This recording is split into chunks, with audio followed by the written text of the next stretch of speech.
नमस्कार मित्रांनो, मराठी प्रसार यूट्यूब चॅनलमध्ये आपल्या सर्वांचं स्वागत आहे। सर्वप्रथम आपण या यूट्यूब चॅनल नवीन असाल तर चॅनलला सबस्क्राईब व बाजूच्या बेल आयकॉनला प्रेस करा। अखेर राज्य कर्मचाऱ्यांना नवीन पेन्शन योजना लागू करण्यासंदर्भात राज्य शासनाच्या वित्त विभागाकडून आज दिनांक 20 सप्टेंबर 2024 रोजी महत्त्वपूर्ण शासन निर्णय निर्गमित करण्यात आलेला आहे। या संदर्भातील सविस्तर शासन निर्णय पुढील प्रमाणे जाणून घेऊयात। सदर शासन निर्णयानुसार राष्ट्रीय निवृत्ती वेतन प्रणाली लागू असलेल्या कर्मचाऱ्यांना राज्य शासनाची सुधारित राष्ट्रीय निवृत्ती वेतन योजना दिनांक 1 मार्च 2024 पासून लागू करण्यात येत आहे। त्याचबरोबर केंद्र सरकारने दिनांक 24 ऑगस्ट 2024 रोजी घोषित केलेली एकीकृत निवृत्ती वेतन योजना शासकीय कर्मचाऱ्यांना जशाच्या तसे लागू करण्यास मान्यता देण्यात येत आहे। तसेच राष्ट्रीय निवृत्ती वेतन प्रणाली लागू असलेल्या कर्मचारी यांना वरील दोन्ही योजनेमधील कोणत्याही एका योजनेत सहभागी होण्यास मुभा असणार आहे। राज्य शासनाच्या सुधारित राष्ट्रीय निवृत्ती वेतन योजनेसाठी पात्र व इच्छुक असणाऱ्या कर्मचाऱ्यांनी या योजनेमध्ये सहभागी होण्यासाठीचा द्यावयाचा एक वेळचा विकल्प दिनांक 31 मार्च 2025 पर्यंत संबंधित कार्यालय प्रमुख, विभाग प्रमुख यांच्याकडे सादर करायचे आहे।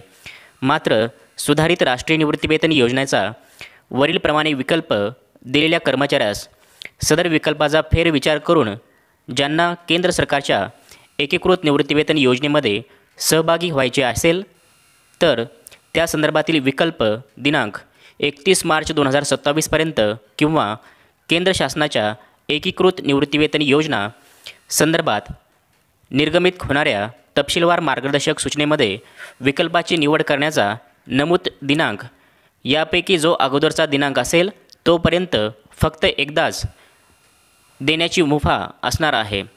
तदनंतर सुधारित राष्ट्रीय निवृत्ती वेतन योजनेअंतर्गत दिलेला विकल्प कोणत्याही कारणास्तव बदलता येणार नाही असे नमूद करण्यात आले आहे। तसेच केंद्र शासनाच्या एकीकृत निवृत्ती वेतन योजनेमध्ये वेळोवेळी होणारे बदल किंवा त्या अनुषंगिक घेतलेले निर्णय राज्याच्या सुधारित निवृत्ती वेतन योजनेत आपोआप लागू होणार नाहीत। तसेच सुधारित राष्ट्रीय निवृत्ती वेतन योजनेमध्ये सर्व संबंधितांनी चर्चा करून निश्चित केलेल्या निर्धारित आराखड्यामध्ये भविष्यात कोणत्याही बदल करण्यात येणार नाही असे नमूद करण्यात आले आहे। त्याचबरोबर वरील दोन्ही योजनेमध्ये जे कर्मचारी सहभागी होणार नाहीत त्यांना राष्ट्रीय निवृत्ती वेतन प्रणाली अंतर्गत निवृत्ती वेतन योजना आपोआप लागू राहील असे नमूद करण्यात आले आहे।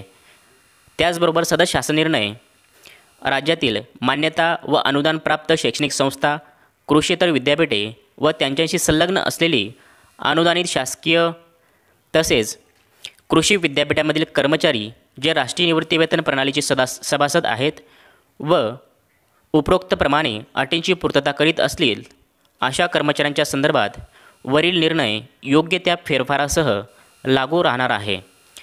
त्याचबरोबर महाराष्ट्र जिल्हा परिषदा व पंचायत समिती अधिनियम 1961 च्या कलम 248च्या परंतुकान्वये प्रदान केलेले अधिकार आणि त्या संदर्भातील इतर सर्व अधिकार यांचा वापर करून शासन असाही आदेश देत आहे की वरील निर्णय जिल्हा परिषदेतील कर्मचाऱ्यांना देखील लागू राहणार आहे। या संदर्भातील हा सविस्तर शासन निर्णय डाउनलोड करण्याकरिता डिस्क्रिप्शन बॉक्समध्ये लिंक देण्यात आली आहे, त्यावर क्लिक करून हा सविस्तर शासन निर्णय डाउनलोड करू शकता। धन्यवाद।